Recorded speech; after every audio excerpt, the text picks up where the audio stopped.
Bonjour. Donc vous êtes la rectrice de l'Académie Metz-Nancy. Et en quoi ce travail consiste-t-il? Et en fait, je m'occupe de tout ce qui concerne l'éducation nationale et même de l'enseignement supérieur, on va dire depuis la maternelle jusqu'à l'université. Voilà, je représente le ministre, je m'occupe de tout ce qui concerne l'école de près ou de loin. Et ça fait combien de temps que vous êtes rectrice de cette commune-là? Eh bien, je suis arrivée il y a 2 ans maintenant, au mois de juillet 2017. C'est pour moi une belle occasion de découvrir la Lorraine et de l'apprécier. Voilà. Et chaque jour, je me fais un grand plaisir en allant dans beaucoup d'établissements et en découvrant tout le talent des élèves et des équipes. Et est-ce que vous avez déjà été rectrice, mais dans d'autres régions? Oui, c'est mon 4e poste. J'ai commencé par un endroit que peu de gens connaissent et que moi-même je ne connaissais pas à l'époque. Mon premier poste a été en Guyane française. Alors je ne sais pas si tu sais où est la Guyane française. À peu près. En tout cas, tu vois, c'est au milieu de l'Amérique du Sud, juste au-dessus du Brésil, en plein milieu de la forêt amazonienne. Donc un endroit très particulier, passionnant. Ensuite, j'ai été rectrice de l'Académie de Rouen, puis de l'Académie de Créteil, c'est-à-dire toute la partie est de l'Île-de-France, avec des endroits qu'on connaît bien, dont on entend parler, la Seine-Saint-Denis, etc., etc. Et puis voilà, me voilà en Lorraine, et avec un grand bonheur. Et généralement, vous êtes restée combien d'années? Est-ce que c'est complètement aléatoire, les années dont vous restez rectrice, ou bien c'est à durée déterminée? Alors en fait, ce sont des emplois qu'on appelle à la discrétion du gouvernement. Qu'est-ce que ça veut dire? Ça veut dire que le ministre peut décider comme il veut.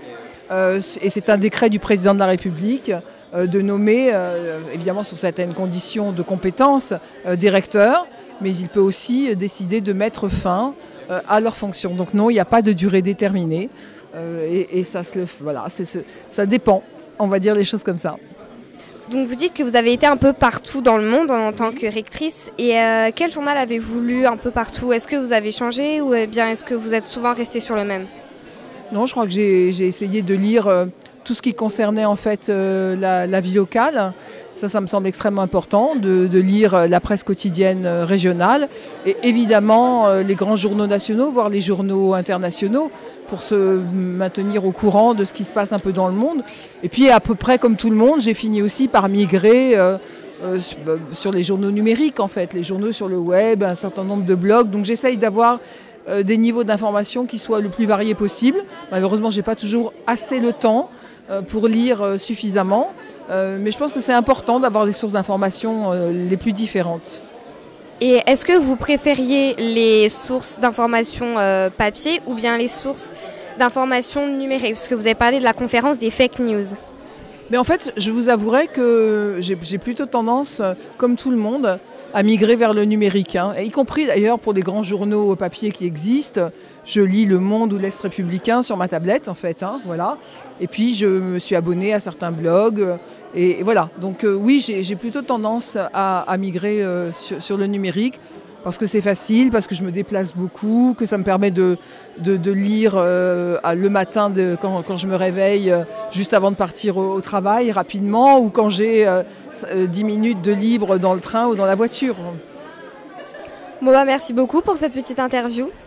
C'est moi qui vous remercie d'être venu me voir et puis ça me permet de vous dire tout mon grand plaisir de vous rencontrer et de soutenir les web radios des établissements scolaires. Moi je trouve que vous faites du super travail, donc félicitations et c'est un grand bonheur pour moi de vous rencontrer.